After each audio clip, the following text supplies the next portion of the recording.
Score more for less with our NK News Shop discount campaign. Ready to upgrade your wardrobe with some unique flair?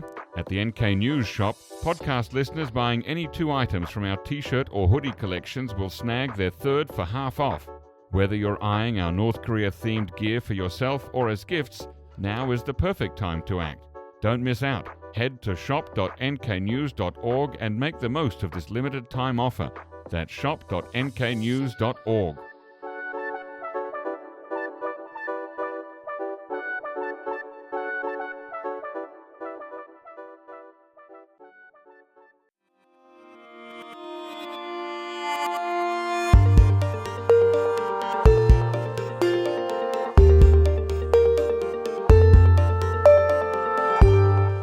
Hello listeners and welcome to the NK News podcast, and today I am joined here in the studio by Dr. Daniel Pinkston, who is a lecturer in international relations at Troy University. He was previously the Northeast Asia Deputy Project Director for the International Crisis Group in Seoul, and we're going to talk about digital authoritarianism and North Korea in geopolitics, as well as North Korea's new position on the unification issue post last year's plenary, as well as balloons. You can find Dan on Twitter at @dpinkston. Dan, welcome back on the show. Great to be here. It's been a while since you were last on. It was we had you on episode 14 when this was still a new thing, back in April 2018. Very different time to now, and we recorded it that episode shortly after the Winter Olympic détente and shortly before the first Moon-Kim summit at Panmunjom, and about 2 months before the Kim-Trump summit in Singapore. So looking back on that period now, Dan, how hopeful were you then, already a long-time North Korea analyst, of some kind of positive breakthrough? Well, at that time, I was a little bit worried. I thought we had dodged a bullet. A lot of people were worried. They were very helpful. Mm-hmm. I was worried. People had high expectations, and I felt that the U.S. was prepared to sign some kind of suboptimal deal that would leave us worse off. So the fact that there was no such agreement or bad agreement, I felt we dodged a bullet then. So the bullet was, I guess, later on, perhaps the dodging was at Hanoi, was it, when no deal was signed? Right. Both of those summits around that time, I was quite concerned. The U.S. representative is a very bad negotiator. Mm. So some people felt that we dodged a bullet back in 2017 when we may have come close to some kind of conflict with North Korea. Do you think we were at the time? I don't think so at all. I've had discussions about this with people, Mm-hmm. and I don't want to rehash that here and now, but I didn't believe that at all. The risk of war and conflict, I think, was, in the air term about 5%, which it always is, but I didn't see the pathway to conflict or getting close to that. Mm-hmm. So I was not alarmed or worried at that time. I slept well at night then. And how would you describe the situation that the world finds itself in now vis-a-vis North Korea? Well, I think the world has become more unstable. There's more uncertainty, and we're in the midst of an authoritarian wave across the world, and we will see how this is going to turn out. Democracy is under assault across the world.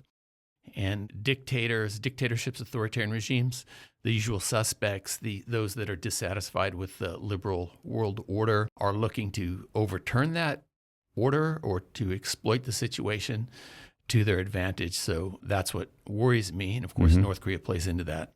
Do you think we're still at a sort of a roughly 5% chance of conflict? As you said, that it's kind of in the air at all times? Yes.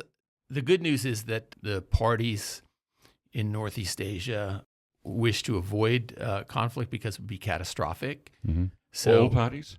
Yeah, maybe there's some gangster group somewhere, some non-state actor group. Okay, but all state actors, basically. Some foreign arms supplier or something like that. Mm-hmm. But in general, there wouldn't be many winners in a full-blown conflict in Northeast Asia. Now, yesterday you took part in a roundtable discussion at the Ministry of Unification, in which you and other international folks here in Seoul discussed with the Minister of Unification about, I guess, the way forward in inter-Korean relations and how to deal with North Korea. What can you tell us about that meeting without, of course it was off the record, so you can't quote anyone, but what can you tell us about it? What was the general feeling there?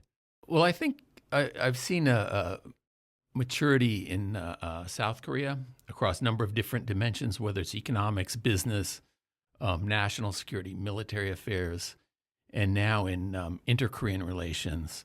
I think in the past, and it's very common or natural for newly independent states or states that come out of a colonial period or are weaker states. They have very guarded sovereignty norms. They want to do things unilaterally. They want to be in control. They want to be in the driver's seat because of that past experience. They're afraid of or worried about being exploited by larger powers. So, and also the view is that working in partnerships or in alliances or in coalitions, that they're worried that that could be perceived as weakness. You have to rely on these partners because you're weak. If you were strong and strong enough, you could just do things unilaterally.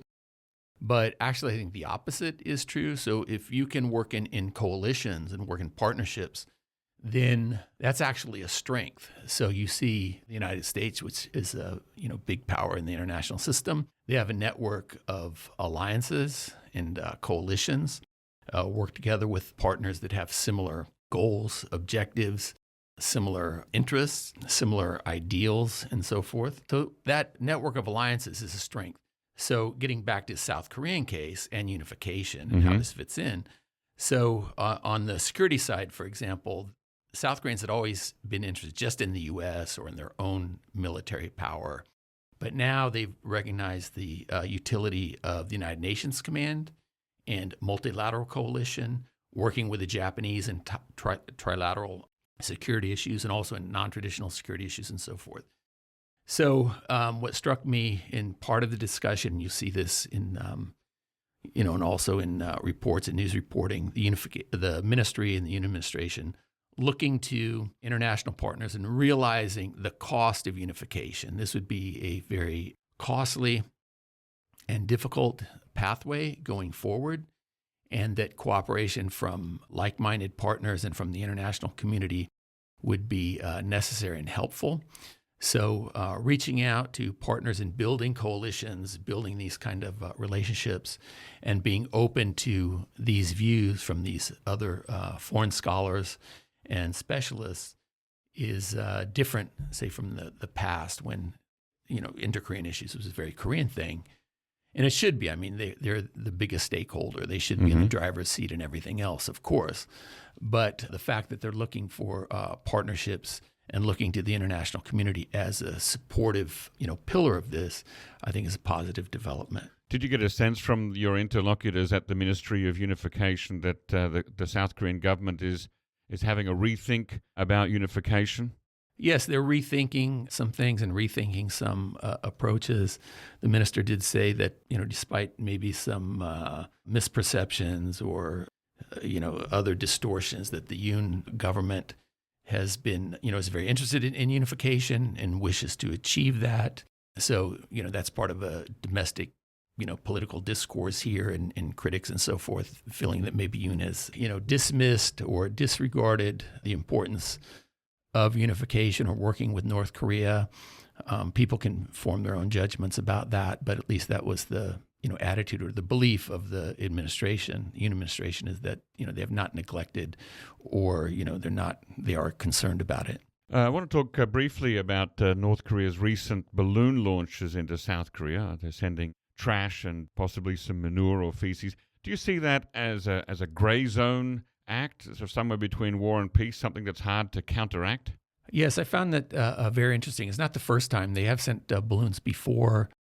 I was reviewing some of the history of this in the past couple of days, and I think back in, according to news reports, around 2016-17, during that year period, they had launched about 1,000 balloons throughout that period. So this has been... Most of those were with leaflets, though, weren't they? Right. So this time it's no leaflets, just trash. That's correct. So I was going to get to that. So yes, in the past, the psychological warfare and propaganda, both the North and South have sent balloons for decades, even since the war. Since the time of the war. Yeah. And you're more of a specialist on this than I am, so you're very familiar with it. So that has always been the aim or the objective, right? Is the propaganda in this propaganda battle between the two sides. So it was kind of striking when when we saw what the payloads were, what they were sending in the balloons. So this was puzzling to people. So people were trying to figure this out. What are the motivations? And I think there could have been multiple motivations. Some people think maybe it's out of desperation, or it's some kind of odd objective to kind of insult the South, or a kind of mockery, or some kind of prank, or some kind of provocation to try to trigger, disproportionate response that somehow could turn into some cycle of escalation that would benefit the North. But I think what many people are missing, what most people are missing in this, that this took place during GPS jamming, electronic warfare operations or training exercise. So I think it's connected to that.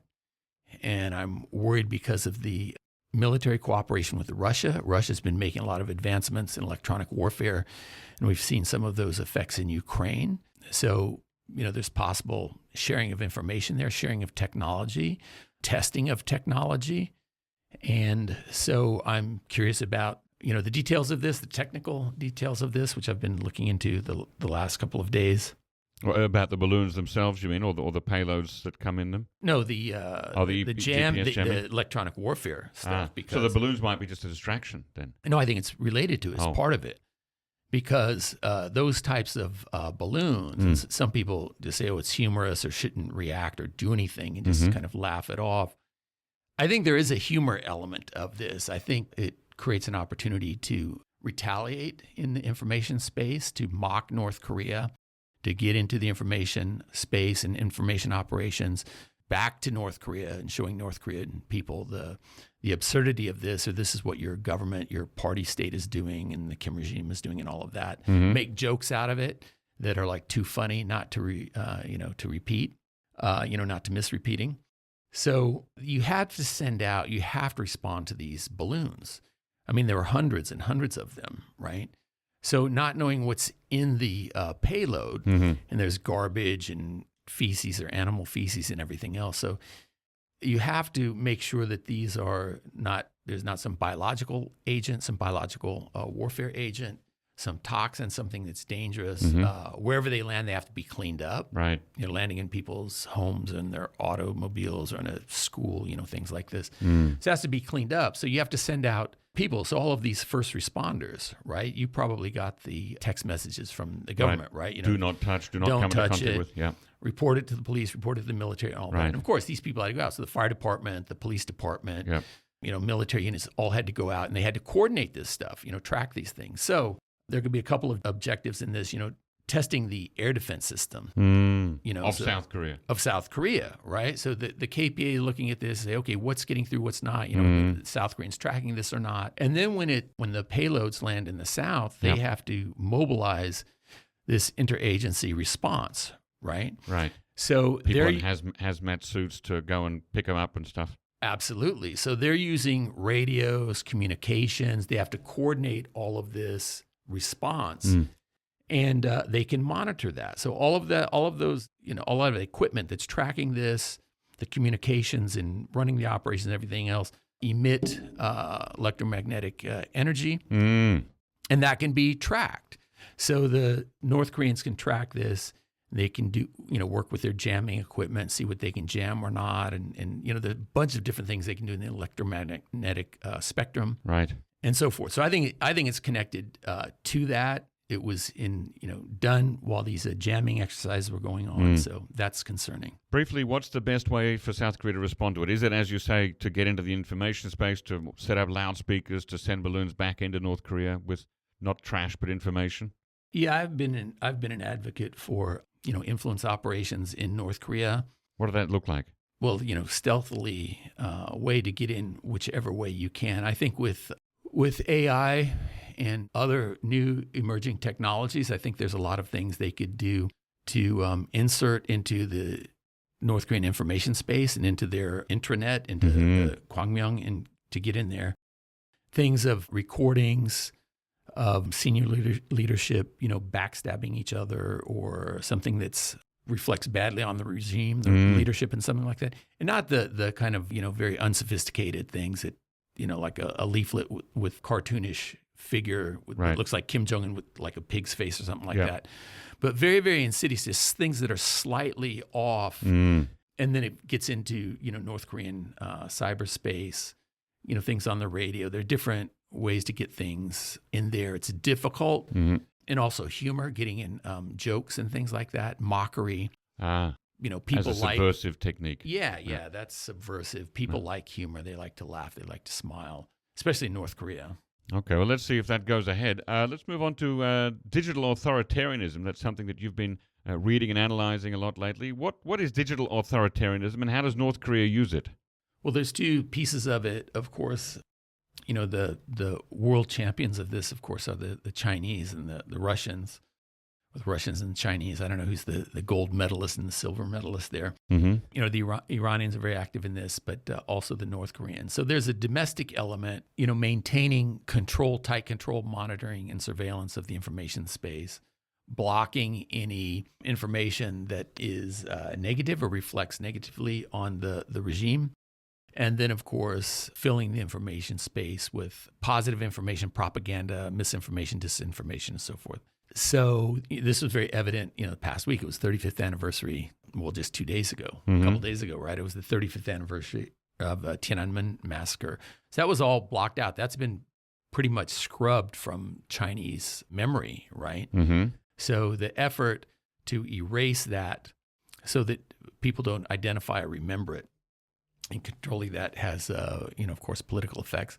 So maintaining that. And then there's also the projection internationally. So there are international campaigns to undermine democracies. So there's the, domestic level that these regimes use all of this surveillance technology to maintain social control, political control. And then at the international level, they're using techniques to undermine democracies. Coming back to the domestic sphere, I mean, for North Korea, I guess it's a little bit easier because they don't have a Tiananmen Square event to black out and to erase from people's memories, right? Is there anything new in North Korea's domestic digital authoritarianism, or is it simply of a piece with the last 75 years? Well, they've had very tight control of the information space, right? Yeah, for decades. So they have a very strict monitoring apparatus and surveillance apparatus.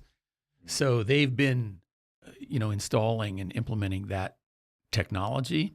The Chinese are very advanced in this, using, facial recognition, cameras and so forth, tracking devices with mobile phones. You carry your mobile phone around to do all kinds of things. So they can connect that with the facial recognition, your transactions, whom you're meeting with, what you're doing online. Are you visiting or communicating with anyone who's, subversive or, malcontent or what have you? So all of those kind of monitoring tools in place, it makes it very difficult to take any collective action against the government, right? How do you form a rebellion or anything?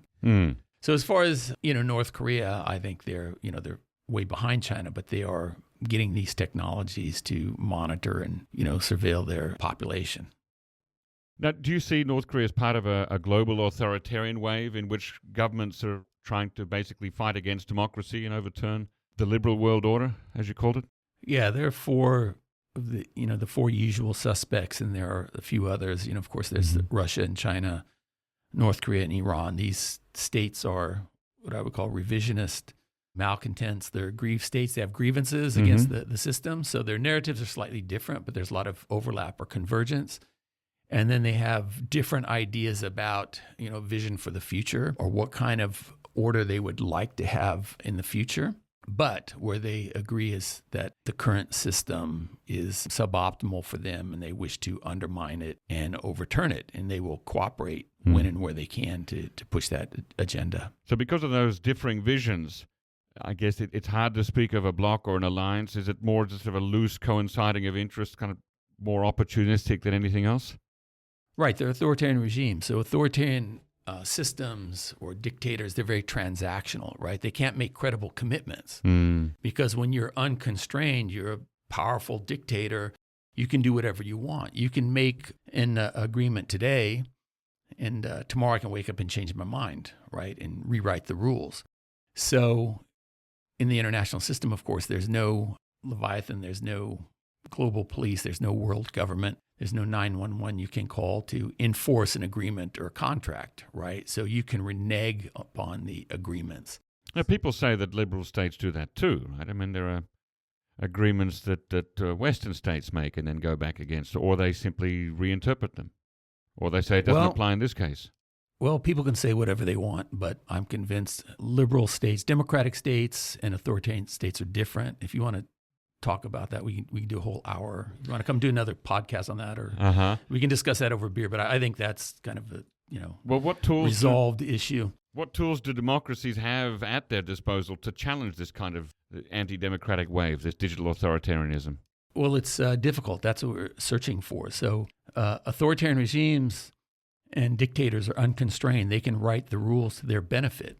So they engage in rent-seeking and corruption. Their coalition of support is very narrow. It's very small. They can provide private goods to their loyalists, their inner circle of supporters. Where in democracies, where in a participatory democracy, you have to establish your political legitimacy through standing for and winning elections. So you have to appeal to the full electorate. And that coalition is too big to provide private goods, individual rewards to your coalition. It's too big, so you have to provide public goods. As you go to these authoritarian regimes, the public goods are very poor.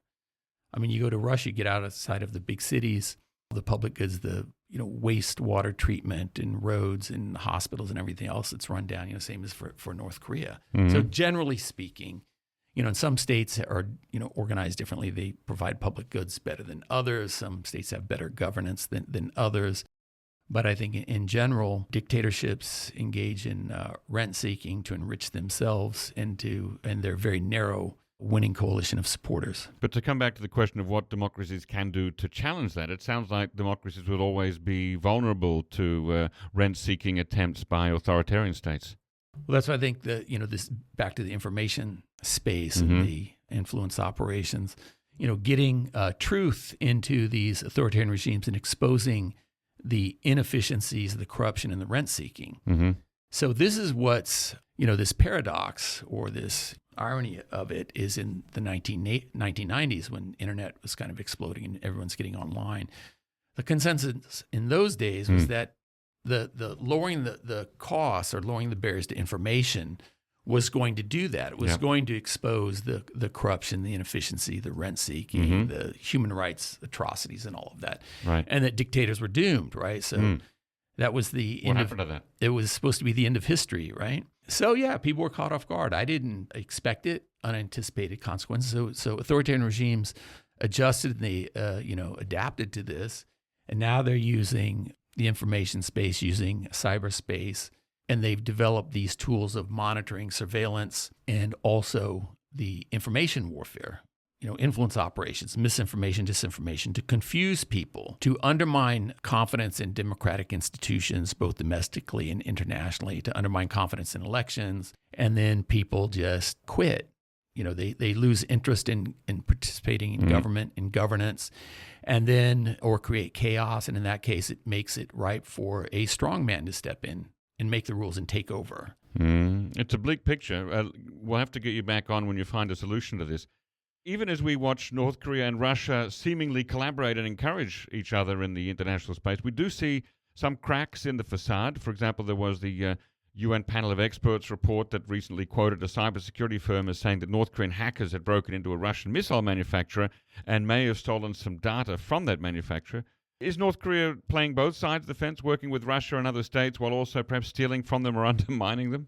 That's representative of how actors tend to behave in cyberspace opportunistically, and they exploit any opportunities. Everyone will steal from everyone. It's kind of like a fair game. It's somewhat like espionage in the international system. People expect to do it. That's just what you do. There's no You also eavesdrop on your friends. Yeah, I guess so. So, I mean, that's not a surprise. If you're operating in North Korea, you receive the guidance from the party. You have these targets. It's a command economy. You have certain missiles or weapons systems that you're supposed to develop according to a timeline. You have to get the technology. You have to get the inputs. And if you're a good factory manager, you wish to move up the ranks in that system, you need to meet the plan. Now, is there So anything you get that- it however you're going to get it. You steal it, you buy it, you do a joint venture, you do whatever you can do. Sure, but I mean, wouldn't you expect in a rational world that North Korean cybercrime groups would be targeting other subjects rather than close allies China and Russia? Well, who was the gangster who said he robs banks because that's where the money is? So if that's where the technology is, that's where you go get it. Now, China and Russia have chosen not to rebuke North Korea in public, despite recognizing what's going on. Why do you think that is? Well, in that area where their interests converge is undermining the West, right? So that whole narrative about the decadent West, or Western imperialism. Imperialism is with the last summit with Putin and Kim Jong-un, right? Kim said, "I'll always stand on the side of anti-imperialism," and Iran has similar narratives about the Great Satan and everything else. And China and Russia have those narratives too. So they're slightly different, but you see a lot of overlap and convergence. The West is corrupt and they're weak and they're gay and they do drugs and all of these other kinds of things. They're in decline and all these terrible traits and attributes, and we have a better way. We're more disciplined and all of this. Do you think that China and Russia would choose to let North Korean hacking groups get away with it scot-free, or do you think that they would take some action behind the scenes to tell them off or show them who's boss? Well, they were probably already in North Korea's networks anyway. They weren't going to wait for that to retaliate. They're constantly trying to get into their networks and to see what they're doing as well. So they don't play nice in cyberspace. There's just persistent activities in that realm or in that domain. Now, you mentioned Iran. How long has North Korea and Iran been in a positive relationship with each other, and what keeps that going today? Well, certainly the most notable one going back historically was in the 80s with the Iran-Iraq war. And Iran and North Korea cooperated on missile development, ballistic missile development. North Korea sold a lot of missiles to Iran. And that war of the cities, the missile war between those two sides. And there's been other cooperation as well. Of course, the two sides have incentives to conceal that cooperation. But there's a lot of speculation about nuclear cooperation, some kind of trilateral cooperation with Iran, Syria, and North Korea. When before that reactor was bombed by the Israelis, it was back in 2007, I think. But there are other areas as well with the drone technology. Russia's been using Iranian-produced UAVs, strike UAVs. There are other areas they could cooperate, like electronic warfare, space technology. Russia has an agreement with Iran to launch or provide satellites for Iran and access to Russian ground-based satellite center. So they can exchange data, designs, a whole slew of things that they can cooperate on. So you're talking about a trilateral Russia, Iran, North Korea cooperation here, are you? Yes, in some areas, right. So there's mostly bilateral. Authoritarian regimes are mostly transactional. But looking for the gaps or the possibilities, what they can bring to the table and how they can exploit the opportunities that may lie before them. So they don't talk about that much. There's not a lot of information about it, but you can certainly see the incentives to cooperate, but they don't come out with white papers and they don't disclose or announce this stuff like AUKUS does, right. Like the Americans, the Australians, and the British with their submarines and things like that. So keep it pretty secret. Do you believe that North Korea is playing an active role in the Middle East conflict at the moment? Well, maybe, in terms of arms sales, they'll sell to anybody that has the money. If we had the money right here, we could buy missiles from them. So we could buy artillery from them. But where would you put it? Yeah, exactly. So wherever they can sell their arms, they've sold arms in a number of places around the world. Usually they compete on price, of course, low cost, conventional arms, ballistic missiles, and so forth. So they've worked out this arrangement with Russia and those areas in Ukraine and potentially in the Middle East, Syria, where some weapons could be used. They certainly exploit that. I don't have data or anything on it at the top of my head now, but there's certainly evidence of that. All right, let's move on to geopolitics more broadly. So what's the geopolitical situation in Northeast Asia right now, and where does North Korea fit in that scene? Well, certainly there's this increasing competition between China and the U.S. So that's, I guess, more global. It's not just restricted to Northeast Asia, but China is challenging the liberal order and in a number of critical technologies and industries that have dual-use military applications, right? AI and battery technology, other areas of governance, how the internet will be managed in the maritime space. Does North Korea benefit from that competition? Possibly. I mean, they wish to see the liberal order overturned. So they view that as being advantageous or potentially creating opportunities for them. So if the liberal order is overturned, and again, these were ideals. They were not perfect. But after World War II, the principles were first the peaceful settlement of disputes, protection of human rights after all of the horrific atrocities of World War II. There was a realization we need to protect human rights, human security. And then third, open economies, open market-based economies. And then fourth is the institutions to support those other three pillars, right? So for these revisionist states, these aggrieved states, they don't like being constrained by those principles. And quite often people will say, well, yeah, Dan, you're being a hypocrite because look at the wars U.S. was involved in. They didn't resolve all the disputes peacefully. Yeah. But it's an ideal, right, to strive for. And from this authoritarian wave, the authoritarian bloc, that's not even an ideal. It's nothing to strive for. In under their rules or their governance, the use of force to settle disputes is completely legitimate tool of statecraft. You can use force to redraw borders whenever you like. You see that in Ukraine right now. It could happen in Taiwan Strait, and of course in Korea. So if those constraints are lifted, then authoritarians, if they have if there's an asymmetry in power, and they can revise, overturn the status quo, and North Korea is dissatisfied with the status quo, then the opportunity to unify Korea on the Korean Peninsula on its terms, they would look at that as an opportunity. Do you see North Korea these days motivated more by strength or fear in terms of how it acts on the global stage? Or not strength, but confidence. Is it acting confidently or is it acting out of fear?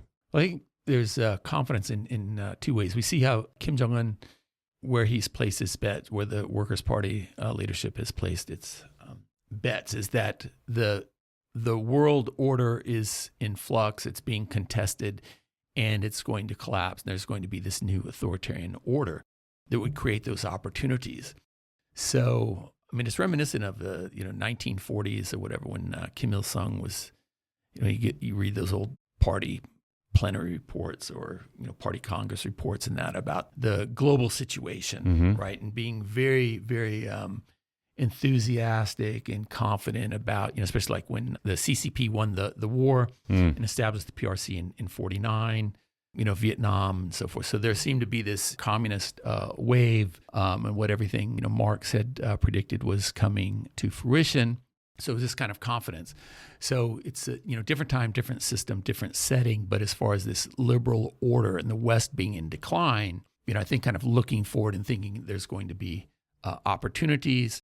And then, of course, because they've kind of slipped through the cracks in the division between this authoritarian bloc and the Western democratic bloc, there's no cooperation in the Security Council, for example. Sanctions have collapsed against North Korea, and so they've worked out this relationship with Russia for arms sales and so forth.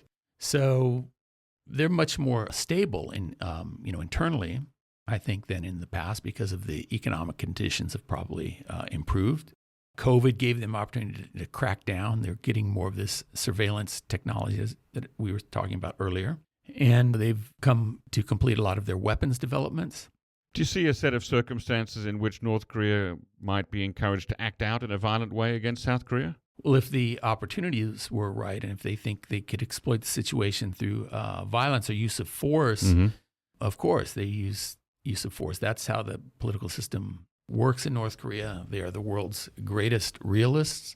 As I've said many times, they look at everything is adjudicated by power imbalances. That's how you rise to the top of the system internally in North Korea. You use your power advantages and you whack your opponents. A few minutes ago, you mentioned Taiwan. There are some people in South Korea who are concerned that if if there was some Chinese action on Taiwan, whether that be an invasion or an encirclement or an embargo, that South Korea may be unwillingly dragged into that conflict. Do you think that's a realistic fear? Well, yeah, I should be concerned about that, right? Any instability in the region, even if you weren't a participant in the conflict, the disruption and problems that would cause from a humanitarian perspective, economic perspective, the global instability, what it would do to markets and everything else, and this very close to South Korea geographically. Would that provide cover for North Korea to take action of its own, do you think? Would you expect that to happen?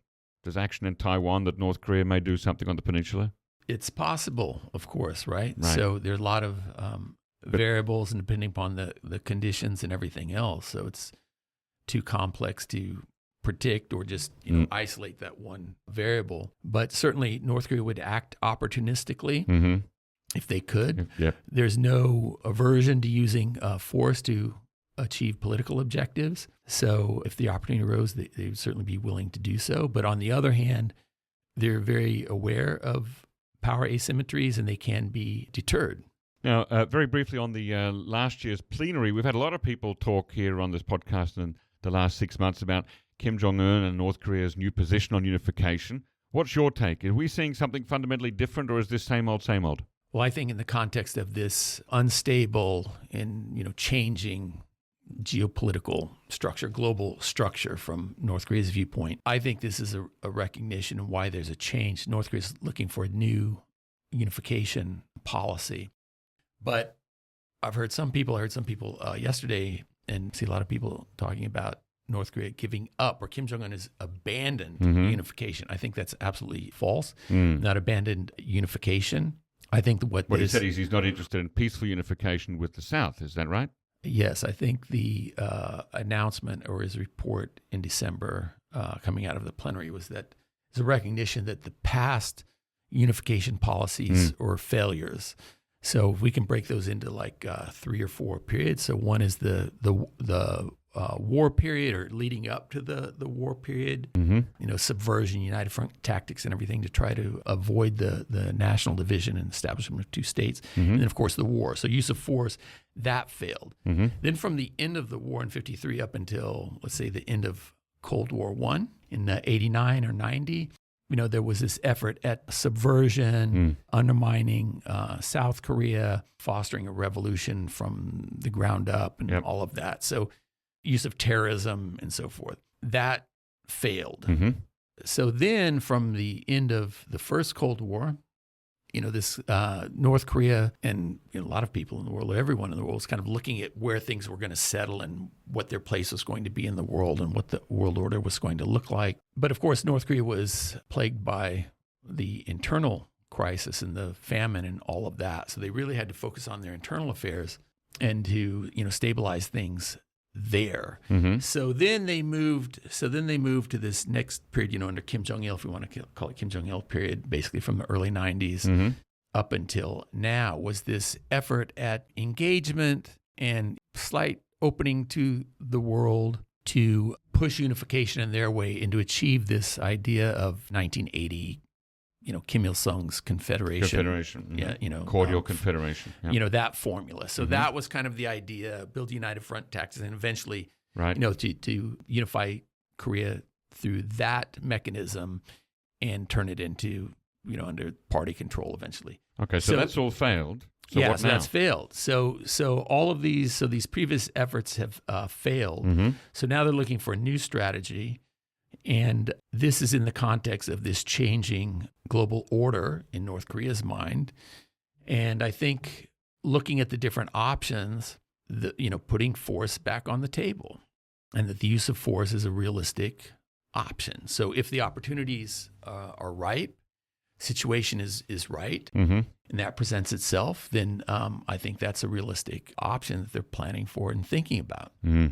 Well, we've got that being said. Now we have 5 minutes to talk about peace. What do you see as the most important way to build and maintain peace on the Korean Peninsula? Well, for now, considering the political impasse and different systems and types of governance and everything else, it's in a deadlock situation. And under these conditions, mutual deterrence is the only, I think, feasible way right now. So being prepared to impose costs against North Korea, that is the revisionist state, the outlier revisionist state here, who's aggrieved, wishes to overturn the status quo. So to be sure that they recognize that their adversaries, or South Korea and its allies, have the capability and the will to impose costs that would be greater than any benefit they would achieve from aggression. And when we say cost, that's a euphemism here, but we're talking about military costs, right?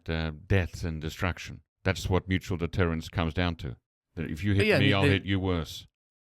Of course, there's the whole kind of toolkit of statecraft, right? So from just some demarche or to, sanctions, or to, use information operations, public diplomacy, military exercise preparedness, retaliation against use of force. Republic of Korea has the right under the UN Charter, Article 51, the right to self-defense. So any attack is, a legitimate response, proportionate response, of course, according to the laws of war. And to be sure to signal that that's what would happen if North Korea acts aggressively, all the way up to the use of nuclear weapons. And if they use nuclear weapons, that would be absolute suicide. And the South Korean allies under the Mutual Defense Treaty, the U.S.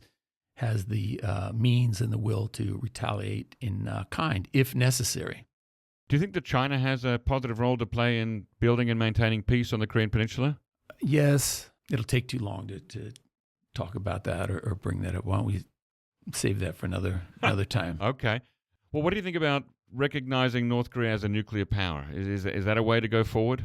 Well, recognizing can mean there are different dimensions of recognizing that. Diplomatically, according to international law, politically, and then militarily. So those all are different and have different meanings.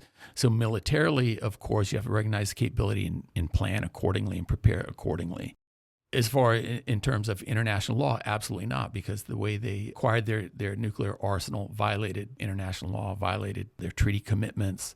Politically and diplomatically, I think that's a mistake as well. And I think that sends the wrong signal to third-party observers. The next possible nuclear proliferator doesn't want to, or we don't want to send them that signal that you can engage in this kind of nuclear breakout with impunity. Now, you're a former member of the United States military. You were in the Air Force once. What do you say to people on the American right and left who argue that the U.S. should simply pull its troops out of the Korean Peninsula and abrogate the Mutual Defense Treaty? I think it's naive and dangerous. And what is the alternative? What goes in its place? So I'm pretty much agnostic as far as national security and international security and stability.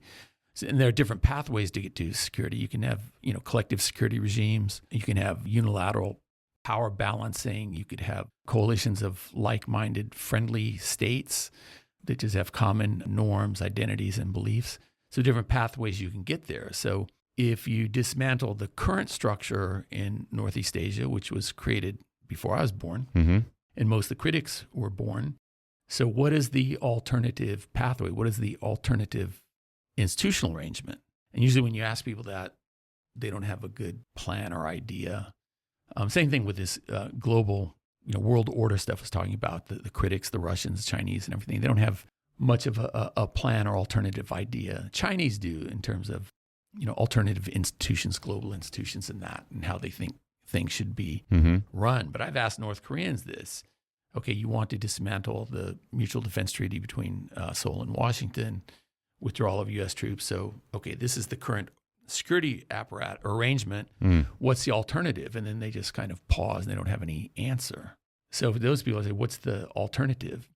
And usually the alternatives they come up with, if they come up with any at all, I view as being naive and dangerous and possibly, destabilizing. So you said before that the way to build and maintain peace is through mutual deterrence, so that neither side can be, take silly steps or be adventurous or opportunistic. And you then said that you're agnostic on how to, what is it you're agnostic on again? Remind me. On national security and stability. So, if there's a pathway to get there, let's look at the different pathways, different kind of arrangements. So if you want to dismantle the current arrangement, what's your alternative arrangement? Right. And do you see other ways to get to mutual deterrence than the current arrangement? Well, I will say this. Let me redirect this slightly. Mm-hmm. So if you look at, I see nothing really wrong with collective security institutions of democratic states. They take collective action because they're under threat from aggressive neighbors or expansionary states. So as we talked earlier, dictatorships, authoritarian systems can engage in rent seeking because the leadership is not constrained. So they're expansionary. So you gain more territory, you can extract more rents. If it's a democracy, an electoral democracy, any possible rents that you would achieve through expansion would be eroded or competed away through the competitive political process. That's why you don't see the U.S., invading Canada or vice versa. So when you look at a collective security institution like the United Nations Command in the South, it's made up of liberal democracies. So anyone that would suggest, this is where I think dictators like Kim, or maybe Xi, maybe he's a little bit brighter, or Putin, I think they totally misunderstand this concept of collective security institutions of like-minded democracies. They're not going to invade you. The UNC is not going to invade North Korea just for kicks or without any, reasonable cause. Why is that? Because the electorate will not support that. If you go to the UNC countries, Canada, Australia, UK, Denmark, and so forth, and say, hey, we're going to invade North Korea, send us some troops and supplies, are you in on this? And that's just not going to happen. Same thing with NATO. So NATO countries made up of democratic countries are not going to invade Russia. You go to German people, the French people, and so forth, the Romanians say, hey, let's go invade Russia and grab some territory. No, democratic electorate is going to support such a action or activity. And so when Putin says, NATO is threatening him, or, North Korea saying, oh, the UNC or the alliance in the South is threatening North Korea, it's just absolutely false. Well, thank you. That's where we're going to leave it for today. Thanks again, Dr. Dan Pinkston, for coming on the NK News podcast for the first time in 6 years. We hope to have you again in the future, probably before 6 years have passed. Okay, great to be here. Thanks for having me. Thank you.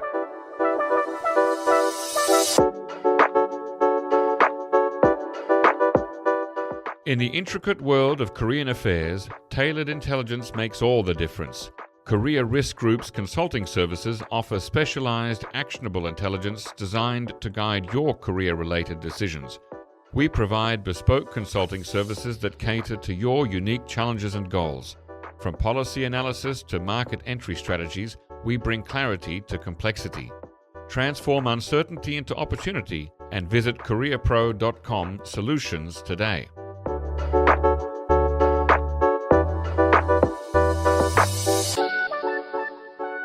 Ladies and gentlemen, that brings us to the end of our podcast episode for today. Our thanks go to Brian Betts and Alana Hill for facilitating this episode, and to our post-recording producer genius, Gabby Magnuson, who cuts out all the extraneous noises, awkward silences, bodily functions, and fixes the audio levels. Thank you, and listen again next time.